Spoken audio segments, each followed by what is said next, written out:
خدا اے خدا اللہم صلی علی محمد وعلی آل محمد کما صلیت علی ابراہیم وعلی آل ابراہیم انکا حمید مجید اللہم بارک علی محمد وعلی آل محمد کما بارکت علی ابراہیم وعلی آل ابراہیم انکا حمید مجید سبحانک لا علم لنا الا ما علمتنا انک انت العلیم الحکیم سبحانک لا فہم لنا الا ما فہمتنا انک انت الجواد الکریم رب اشرح لی صدری ویسر لی امری اعوذ باللہ من الشیطان الرجیم بسم اللہ الرحمن الرحیم والعصر ان الانسان لفی خسر الا الذین آمنوا وعملوا الصالحات وتواصوا بالحق وتواصوا بالصبر صدق اللہ مولانا العظیم وصدق رسولہ النبی الکریم ونحن لذلك من الشاہدین والشاکرین والحمد للہ رب العالمین۔ محترم عزیز و بزرگوں، اللہ تعالیٰ نے قرآن پاک کو انسانوں کی ہدایت کی کتاب بنا کے نازل فرمایا، اور اللہ تعالیٰ نے حضرت محمد صلی اللہ علیہ وسلم کو انسانوں کا رہبر بنا کے مبعوث فرمایا، اور یہ بات اللہ تعالیٰ نے قیامت تک کے لیے طے کر دی ہے۔ جو قرآن والا بنے گا، نبی ہدایت والا ہوگا، نبی والا بنے گا، وہ صحیح راستے پر ہوگا۔ تو مجھے میرے بارے میں اور آپ سب کو اپنے خود کے بارے میں اور ہم سب کو اپنے گھر کے بارے میں ہمیشہ سوچنا چاہیے، ہم قرآن والے نبی والے اپنی زندگی میں ہے کہ نہیں ہے۔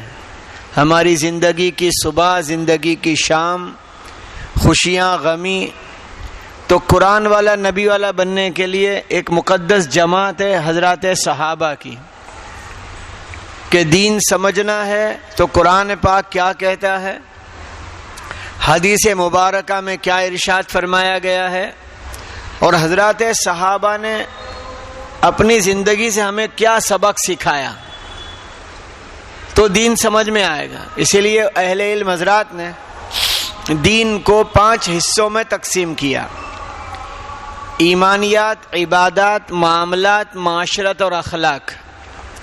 یہ پورا دین ہے، اس میں ایمانیات، عبادات، معاملات، معاشرت اور اخلاق۔ لیکن یہ کہ سمجھنا مجھے بھی ہے، سمجھنا آپ کو بھی ہے۔ ایمانیات اس کا دین، عبادات اس کا دین، معاملات کا دین، معاشرت کا دین، اخلاق کا دین۔ ہوتا یوں ہے، بعض لوگ عبادت میں ہیں، ان کی کچھ معاملات کی خرابی ہے، تو لوگ ایسے بولنے شروع کرتے ہیں، دیکھو معاملات کتنے خراب ہیں۔ اس کی عبادت کی خوبی اس کے پاس ہے، معاملات کی خرابی ہے، تو دعا کرنی چاہیے۔ کبھی ایسا تو الگ میں اس کو سمجھانا چاہیے، لیکن لوگوں میں اس کے مذاکرے کرتے ہیں۔ سمجھ میں آ رہی بھائی سمیر صاحب؟ دیکھو اس کے معاملات کتنے خراب ہیں۔ کسی کی معاشرت کی گندگی ہے، عبادت کرتا ہے، مسلمان ہے، اللہ پر یقین رکھتا ہے، لیکن معاشرت میں خرابی ہے، اس کے لیے دعا کرنی چاہیے، اس کو اکیلے میں مل کے سمجھانا چاہیے، لیکن لوگوں کے سامنے اس کے تذکرے شروع کر دیتے ہیں۔ دیکھو ان کی معاشرت اتنی گندی ہے، ان کی معاشرت میں یہ خرابی ہے، یہ ہے، وہ ہے۔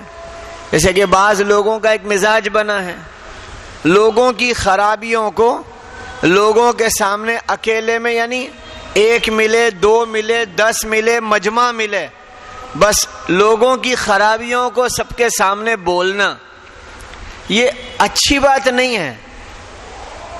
اس کی تشریح بہت بڑی بات ہے سمجھنے کے اعتبار سے، کہ بعض خرابیاں جو عمومی لوگوں میں ہے وہ تو سب کے سامنے بولی جائے گی۔ بھئی آج بعض لوگ ہیں کہ اس خرابی میں مبتلا ہیں، وہ تو عمومی خرابی ہے، عمومی لوگوں کے سامنے آئے گی، لیکن کسی کی، کچھ لوگوں کی، کسی قبیلے، کسی خاندان کی سب کے سامنے بولنا مناسب نہیں ہے۔ اس لیے حضرات صحابہ کی زندگی سے لی گئے کچھ صفات ہے، اس کو داعیانہ صفات کہتے ہیں، اور ایک ہے داعیانہ مزاج۔ تو صحابہ کی پوری زندگی کو جو لکھنے والوں نے لکھا، اس میں ایک جملہ لکھا ہے کہ وہ لوگوں کے خوبیوں کو پھیلاتے تھے اور عیبوں کو چھپاتے تھے۔ کیا کہا میں نے؟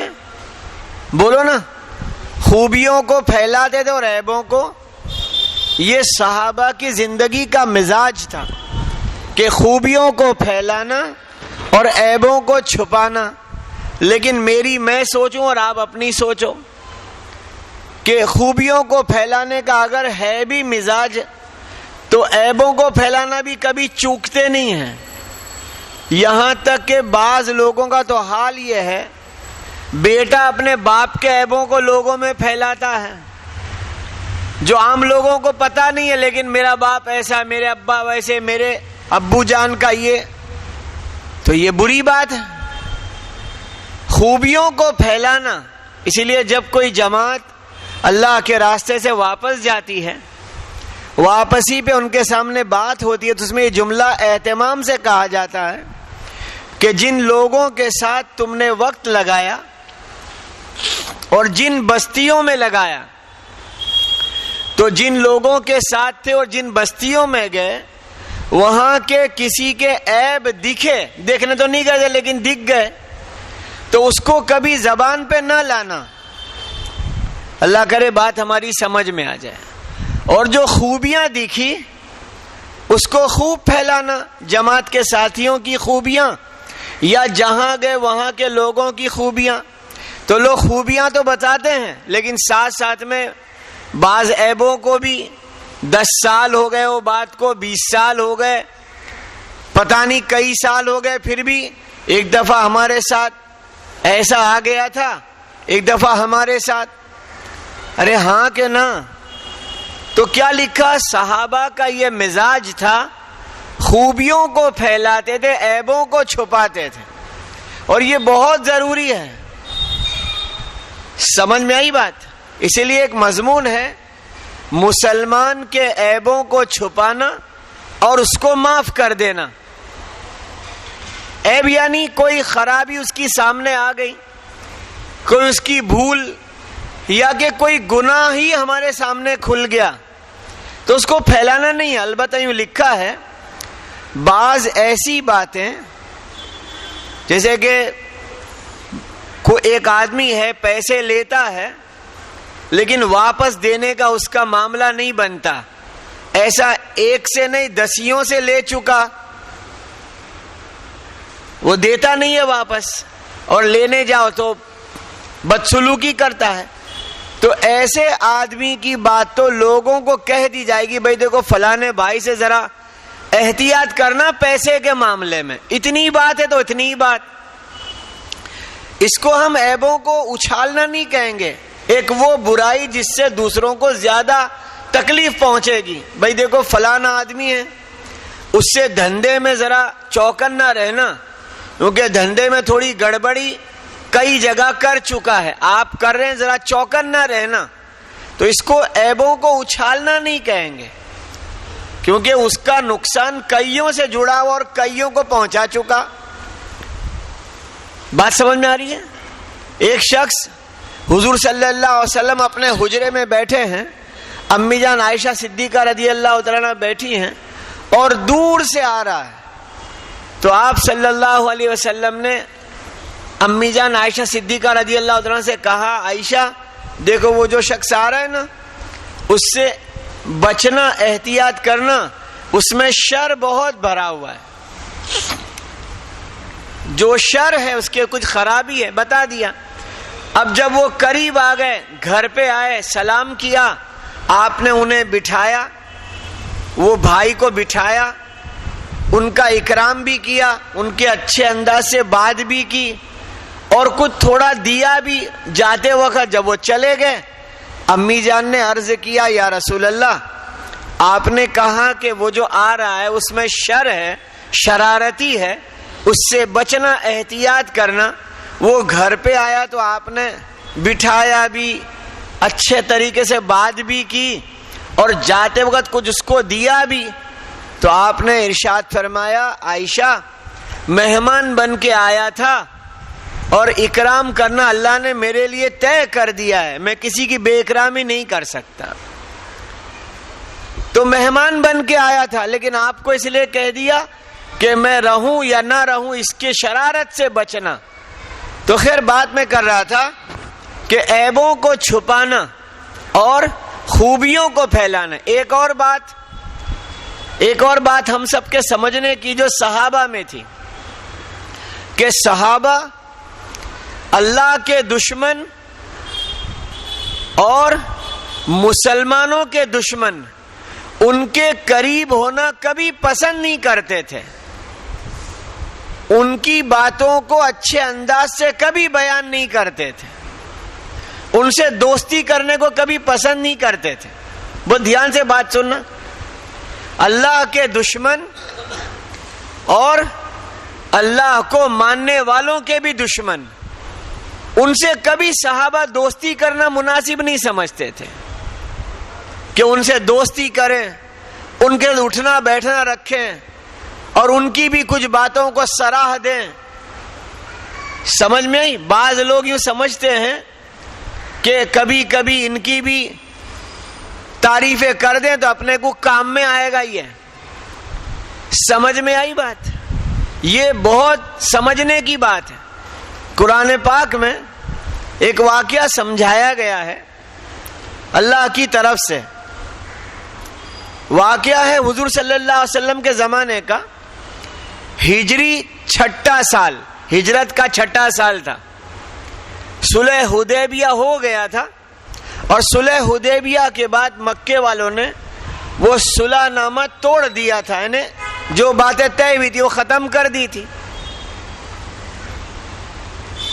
تو حضور صلی اللہ علیہ وسلم نے یہ طے کیا کہ وہ لوگوں نے ہمارا جو آپس کا قرار اور صلح طے ہوا تھا وہ لوگ نے صلح نامہ توڑ دیا, بد عہدی کی جو باتیں تھی وہ ختم کر دی, اب وہاں جا کر حملہ کر دیں میں.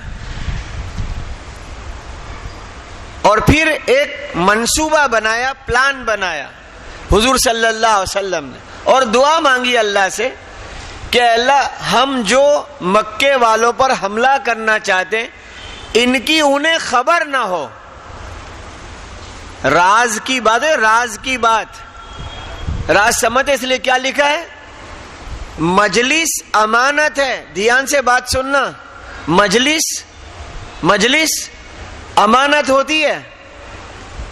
ہم کبھی 4-5 دوست بیٹھے ہیں اور کسی ایک دوست کے ہی بارے میں بات چل رہی ہے, بھائی اس کی ایسی کچھ بات آئی ہے سامنے, اس کا کیا کرنا چاہیے, اس کا کیا حل ہو سکتا ہے.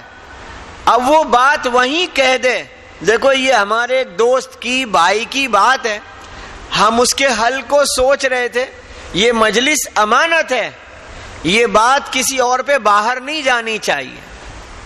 ایسے بہت سارے موقع ہوتے ہیں. بعض مجلسیں امانت ہوتی ہیں اور اس کے اندر خیانت نہیں کرنے کی ہوتی. بھائی سمجھ میں آ رہی بات؟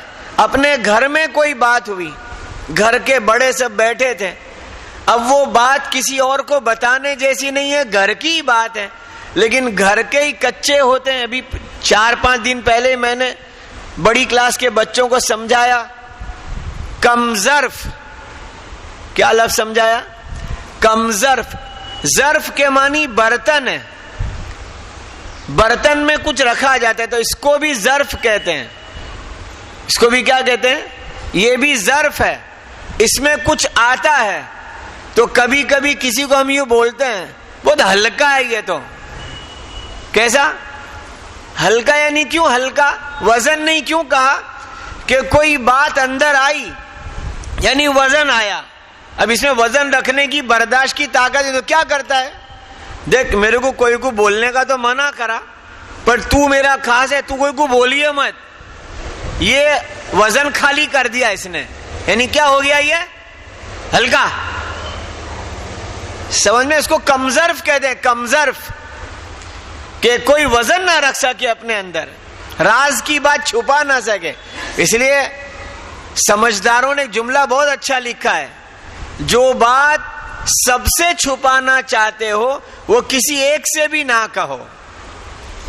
یاد رہے گا، جو بات ہم سب سے چھپانا چاہتے ہیں وہ کیا کرو؟ میری ایک عادت تمہیں سنا دوں، تم بھی عادت بنا لو. کبھی کوئی آ کر یوں کہتا ہے نا، تم کو ایک بات بولوں، تم کوئی کو بولنا مت، تو میں فوراً بولتا ہوں میرے کو بھی مت بول. نہیں سمجھے؟ جب کوئی کو بولنے کے لیے میرے کو کیوں بولتا ہے؟ اور ہم کیا کرتے ہیں؟ کچے کان دھر کے سنتے ہیں. اچھا اچھا ایسا، ہاں میں تو کیا سمجھتا تھا ایسا. اب یہ بات اندر آئی، اب یہ یہاں وزن بڑھا، اب برداشت نہیں ہے. تو جب تک یہ نکلے نہیں وہاں تک بے چین. نہیں سمجھے؟ ڈھونڈے کس کو کس کو کس کو. پھر کوئی مل گیا، تیرے کو ایک بات سناؤں، کوئی کو بولنا مت. دیکھ میرے کو منع کرا ہے. کیا گجراتی میں اچھا جملہ لکھا ہے، ہونٹ بار تو کوٹ بار. بہت اچھا جملہ ہے گجراتی کا، ہونٹ بار تو کوٹ بار. تو جو بات سب سے چھپانا چاہتے ہیں کسی ایک سے بھی نہ کہیں. رسول کریم صلی اللہ علیہ وسلم نے ایک منصوبہ بنایا، پلان بنایا مکے پہ حملہ کرنے کا، اور یہ دعا مانگی اللہ سے کہ اللہ ہمارا راز کسی کو پتہ نہ چلے.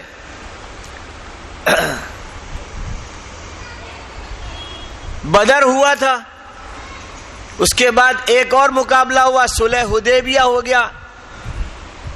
مکہ سے ایک عورت آئی مدینہ منورہ جس کا نام ہے سارہ. وہ سارہ آئی مدینہ منورہ، حضور صلی اللہ علیہ وسلم سے ملی. یا رسول اللہ میری مدد کر دیجئے. اب جو صحابہ ساتھ میں تھے وہ پہچان گئے کہ سارہ کون ہے. یہ سارہ وہ عورت ہے جو مکہ میں ناچنا گانا اور پیسے کمانا یہ اس کا کام تھا. گانا گانا، تھوڑا سا ناچ دینا اور لوگ پیسے دیں، یہی کام تھا اس کا. مطلب ایک بگڑی ہوئی زندگی جینے والی عورت مدد مانگنے آئی. اللہ تعالیٰ مجھے آپ کو رسول اللہ صلی اللہ علیہ وسلم اور صحابہ کی زندگی کا دین سمجھنے کی اور عمل کرنے کی توفیق عطا فرما دے. کہ ایک بگڑی ہوئی زندگی لے کر ایک عورت آئی تو ایک نے کہہ دیا ارے سارا، مکہ میں تو لوگ تیرے عاشق ہیں، تیرے دیوانے ہیں، پھر تو یہ مدد مانگنے آئی. تو کہنے لگی جب سے وہ ہارے ہیں بدر میں ان کی ساری خوشیاں ختم ہو گئی ہے. اب کوئی میرے گانے سننے نہیں آتا، تو میرے تو کھانے کی بھی تکلیف پڑ گئی ہے. دیکھو اپنا درد سنا رہی ہے. اب وہ بگڑی ہوئی زندگی والی اپنے گھر کے بگڑے ہوئے حالات سنا رہی ہے. یوں نہیں کہا ہمارے پیارے نبی نے جا بھائی جا جا بھائی جا، کہ اس کی مدد کرو، کیونکہ یوں تو بگڑی ہوئی زندگی تھی لیکن حالات بگڑے ہیں تو اس کی مدد کر دو. بھائی سمجھے نہیں بات؟ ارے سمجھ میں رہی بات؟ کوئی بگڑا ہوا آدمی غلط زندگی جینے والا ہمیں کہے بھائی جواری ہے، شرابی ہے، مجھے بہت بھوک لگی ہے، مجھے کھانا کھلا دو، تو خود لے جا کر اپنے گھر یا جہاں کھانا پیسے سے ملتا ہے بٹھا کے کھلا دو، پیسے دو. بھائی یہ ساتھ ہی لے جا کر کھلا دو، پیسے دینے کا نہیں بول رہا. نہیں سمجھ میں آئی بات؟ کہ بھئی اس کی ظاہری حالت دکھ رہی ہے کہ بھوکا ہے اور کھانے کا سوال کر رہا ہے، یوں کہ زندگی اس کی بگڑی ہوئی ہے، تو ہم لے جائیں اپنے گھر یا لے جائیں وہاں جہاں کھانا پیسے سے ملتا ہے، وہیں جا کر کے اپنے سامنے اس کو کھانا کھلا دیا اور پیسے دے کے چلے گئے. تو ہم نے یوں نہیں کرنے کا.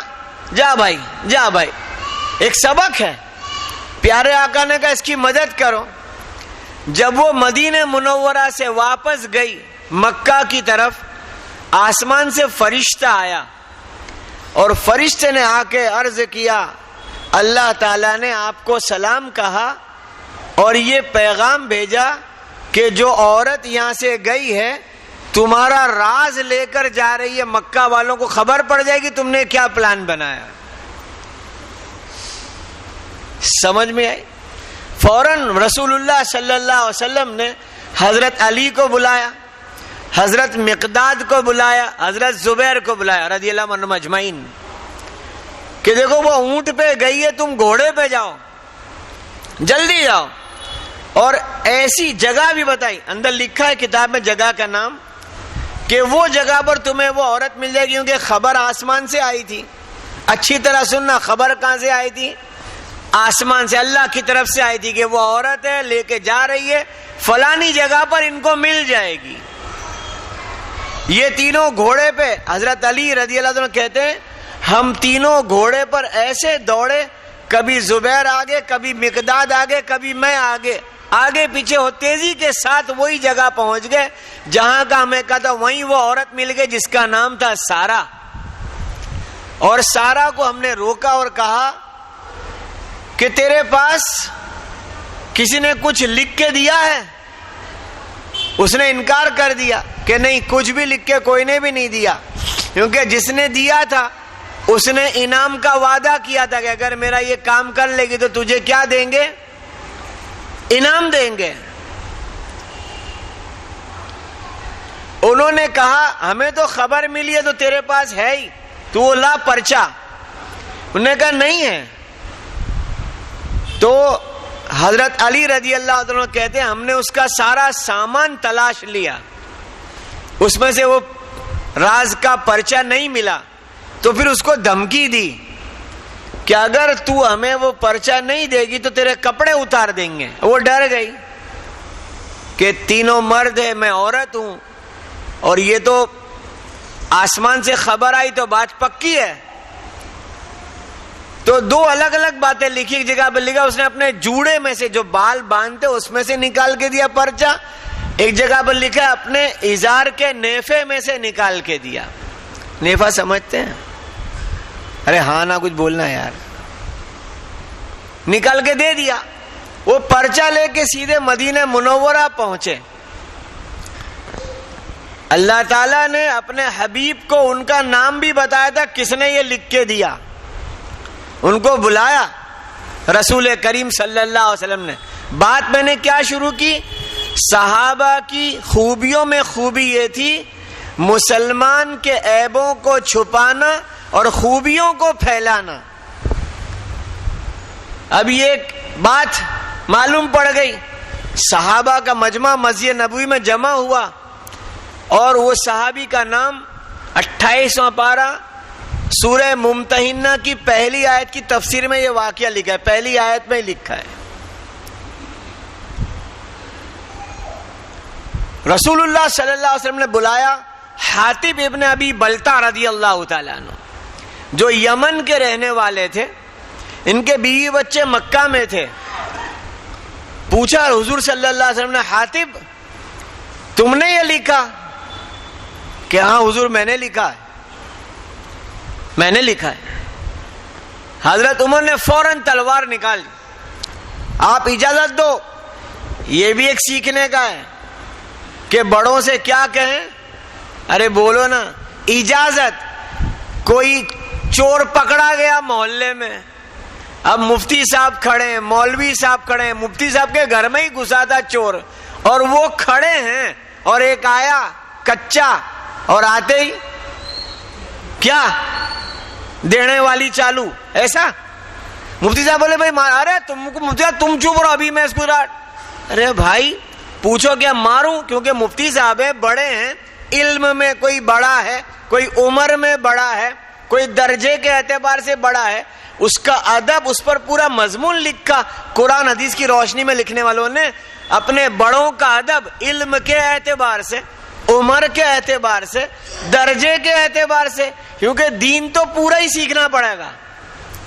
لیکن کچے آدمی تھوڑا سیکھتے ہیں، اور وہ تھوڑا جو ان کے پاس ہے وہ دوسروں میں نہ دکھے تو سمجھے کہ یہ تو بالکل دین کے بغیر ہے، حالانکہ وہ خود ہی کچا ہے کہ تھوڑا سیکھا.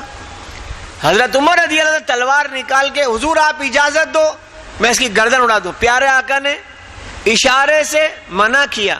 پھر پوچھا حاتب یہ تم نے کیوں کیا؟ تو دوسرے سوال کا جواب حاتب بن ابی بلتہ رضی اللہ عنہ کہتے یا رسول اللہ مکہ میں کوئی کسی قبیلے کا ہے، کوئی کسی قبیلے کا ہے، کوئی کسی خاندان کا ہے. جب مکہ کے وہ لوگ جو اللہ کے بھی دشمن ہیں اور جو ہمارے بھی دشمن ہیں وہ جب ستاتے ہیں تو کوئی قبیلے والا کسی کو اپنی پناہ میں لے لیتا ہے، کوئی کسی کے اپنے گھر میں لے لیتا ہے. میں یمن کا رہنے والا ہوں، میرے بیوی بچے مکہ میں، ان کا کوئی پہچان والا نہیں ہے. مکہ کے وہ لوگ جو اللہ کے دشمن ہیں، ہمارے بھی دشمن ہیں، وہ ان کو ستاتے ہیں. تو یہ چٹھی ان تک پہنچا دی تاکہ وہ مجھ سے خوش ہوئیں اور میرے بیوی بچوں کو حیران کرنا کم کریں. نہیں سمجھ میں آئی بات؟ اس لیے پہنچا دی. پھر حضرت عمر کو پھر غصہ آیا، پھر تلوار. پیارے نبی نے پھر اشارہ کہا. پھر پیارے آقا نے کہا حاتب تم اس سے کیا چاہتے ہو؟ تو عرض کیا یا رسول اللہ میں پکا مسلمان ہوں، میرے دل میں اللہ کی، اللہ کے نبی کی سچی محبت ہے، اور یہ راز کا پرچہ ان کو دے کر کے بھی میرے دل کا یقین یہ ہے کہ انہیں بات پتہ بھی چل گئی تبھی جیت تو ہماری ہوگی کیونکہ اللہ ہمارے ساتھ ہے. یہ میرا یقین ہے. سمجھ میں آ رہی بات؟ کہ راز ان کو بتا دیا کہ یہ پلان بنا کے آنے والے ہیں، مقابلہ ہوگا، لیکن پھر بھی میرا یقین ہے کہ جیت تو ہماری ہوگی کیونکہ اللہ ہمارے ساتھ ہے. جب حضرت عمر نے تیسری مرتبہ تلوار نکالی تو حضور صلی اللہ علیہ وسلم نے کہا عمر حاتب ابن ابی بلتہ بدر میں ہمارے ساتھ شریک تھے اور اللہ تعالیٰ نے بدر والوں کی معافی کا اعلان کیا ہے، تو کیوں معاف نہیں کرتا؟ حضرت عمر رضی اللہ عنہ رو پڑے کہ جس کو اللہ نے معافی کا اعلان کر دیا عمر سزا دینے والا کون ہوتا ہے؟ پھر یہ بات وہیں ختم کر دی. پھر لوگوں میں چرچا نہیں ہوئی کہ ایک غلطی تھی پتہ چلی لیکن اس کی معافی، جس نے غلطی کی معافی کس نے اعلان کر دیا؟ کہ اللہ نے اعلان کیا ہے. جو لوگ بدر میں شریک تھے، جو لوگ بدر میں شریک تھے ان لوگوں کو اللہ نے معافی کا اعلان کیا ہے. اب غلطی ہو گئی تو اللہ ان کو پہلے اعلان کر چکا کہ ان کو معاف کر دیتے ہیں. لہذا میں اور آپ نیت کریں کبھی کسی مسلمان کی کوئی بھول، کوئی غلطی، کوئی گناہ ہمیں پتا چلے تو سب میں اچھالنے کا نہیں سمجھے بات. ہاں اس کی وہ آدمی کی شرارت ایسی شرارت ہے، اس کا گناہ ایسا گناہ ہے جس سے زیادہ لوگ پریشان رہتے ہیں اور یہ زیادہ لوگوں کو پریشان کرے گا تو لوگوں کو یوں کہہ سکتے ہیں ذرا اس سے بچ کے رہنا، یہ ذرا شرارتی آدمی ہے، فتنہ ہے، یہ حاسد ہے، یہ ایسا مفسد ہے، فساد کرتا ہے، جھگڑے لڑائی کرتا ہے. ایک واقعہ عجیب سا لکھا ہے، بہت اچھا لکھا ہے مسلمانوں کے عیبوں کو چھپانے کے بارے میں. دیکھو دین بہت پکا ہے، اس کے ایمانیات، عبادات، معاملات، معاشرت، اخلاق، ہر چیز کا دین مجھے بھی سیکھنا، آپ کو بھی سیکھنا ہے اور اس پر عمل کرنا ہے. حضرت عبداللہ ابن عمر رضی اللہ عنہ جو حضرت عمر کے بیٹے ہیں وہ کہتے ہیں میں میرے ابا کے ساتھ مدینہ سے مکہ کے سفر میں تھا، حج یا عمرہ جو بھی ہو، تو ہم مکہ میں تھے، اپنی اپنی سواری پہ تھے، سامنے سے ایک آدمی بہت زیادہ روتا ہوا آ رہا تھا.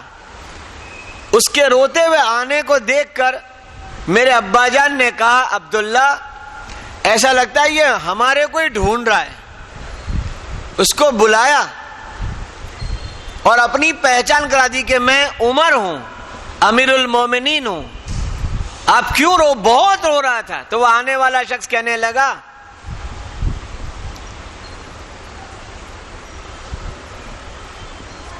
یوں کہنے لگا کہ میں وہاں سے آیا ہوں جہاں ابو موسیٰ اشعری گورنر ہیں، وہاں سے آیا ہوں. حضرت عمر کہنے لگے دیکھو پہلے ہماری بات سنو، اگر تم نے کوئی سے پیسہ ادھار لیا ہے اور تمہارے میں دینے کی ابھی سکت نہیں ہے، انتظام بندوبست نہیں ہے، اور وہ تمہارے اوپر سختی کرتا ہے، ہم تمہاری مدد کرنے کو تیار ہے، چپ ہو جاؤ۔ دوسرا جملہ، اگر تم پر کوئی حاوی ہونا چاہتا ہے، ہم اپنی امان میں تم کو لیتے ہیں، وہ تمہیں نقصان نہیں پہنچائے گا، تم چپ ہو جاؤ۔ تیسرا جملہ کہا، اگر تم نے کسی کا قتل کیا ہے تو پھر تم کو قتل بھی کر دیں گے۔ سمجھ میں آ رہی بات؟ اور چوتھا جملہ کہا کہ اگر آپ جہاں رہتے ہو وہاں پہ رہنا پسند نہیں کرتے تو تمہاری جگہ بدل دیں گے۔ کیا تکلیف ہے، کیوں رو رہے ہو اتنا؟ بہت سے لوگ سچا روتے ہیں اور کچھ لوگ جھوٹا بھی روتے ہیں۔ بہت سے لوگ سچا روتے ہیں اور کچھ لوگ جھوٹا بھی روتے ہیں، اپنی ضرورت کے لیے یا کسی اور وجہ سے۔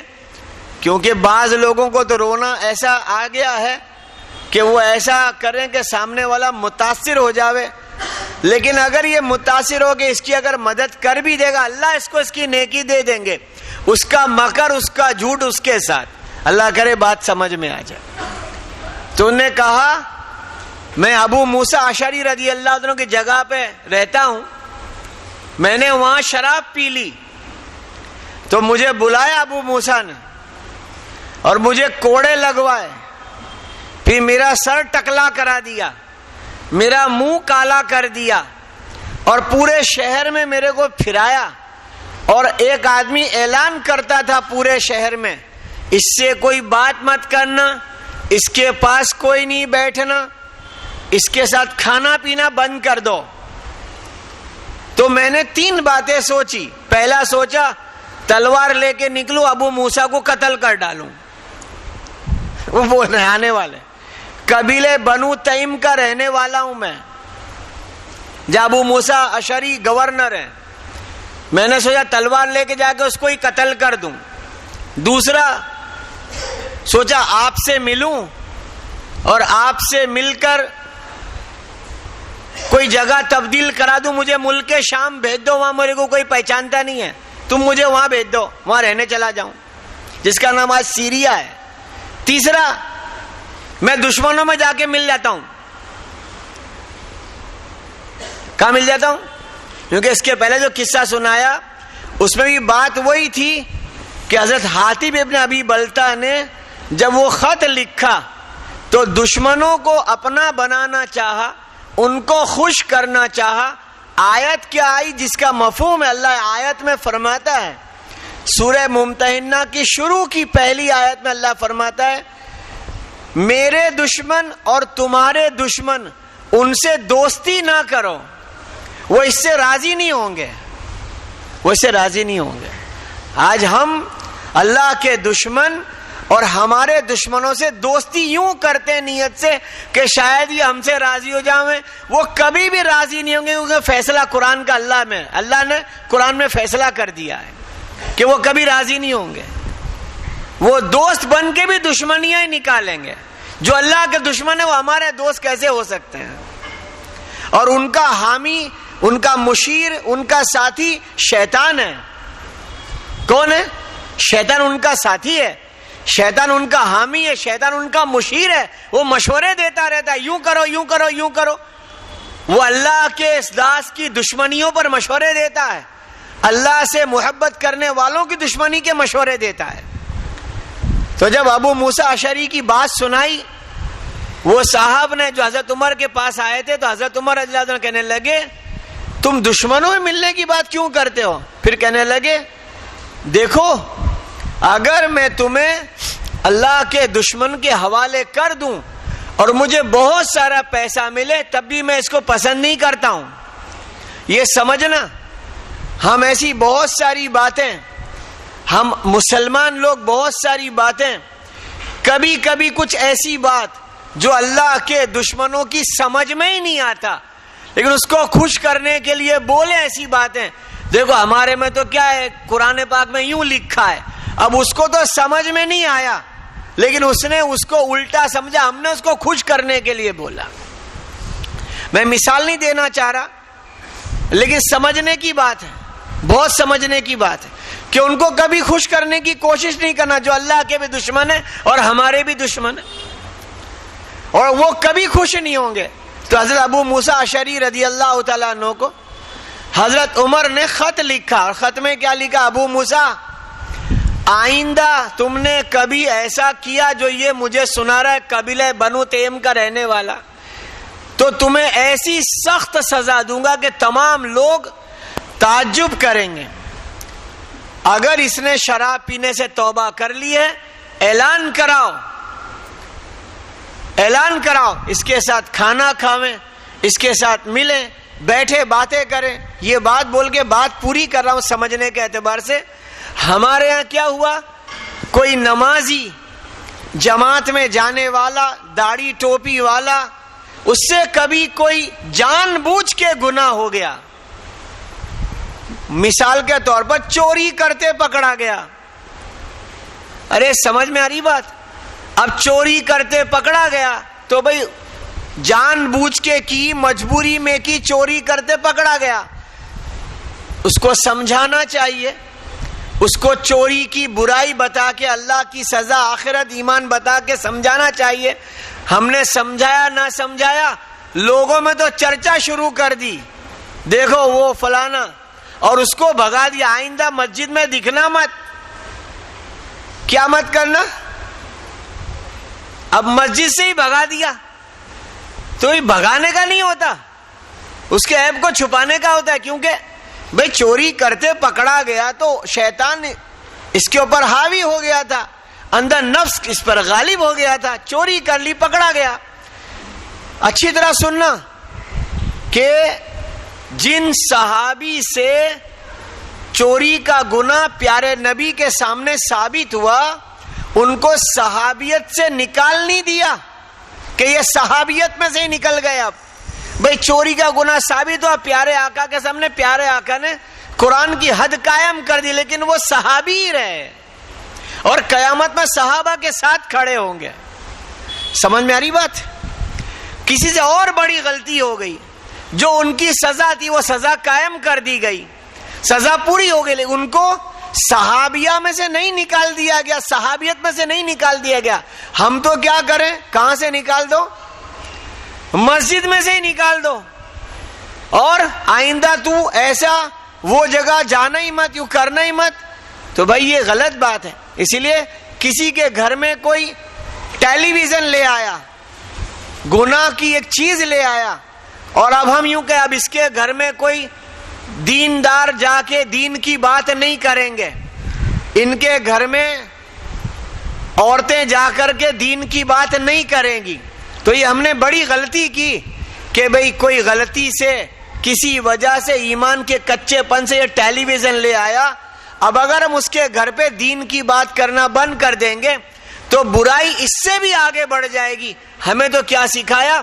اندھیرے کا علاج اجالا ہے، دین اجالا ہے، اور ساری باتیں دین کے خلاف کی وہ اندھیرا ہے۔ اجالا آئے گا تو اندھیرا اپنے آپ چلا جائے گا۔ لہٰذا بھائیو، میں نیت کرتا ہوں، آپ نیت کرو، ہم مسلمانوں کی کوئی عیب معلوم پڑیں گے، وہ چھوٹے درجے کا ہو، بڑے درجے کا ہو، کسی درجے کا بھی شخص ہو، اس کے عیب معلوم پڑ جاویں، اللہ کے واسطے اس کو چھپاویں، اس کے لیے دعا مانگیں، ہو سکے تو الگ میں جا کے سمجھا دیں۔ اللہ مجھے آپ کو مسلمانوں کی عزت آبرو بچانے کی توفیق عطا فرما دے۔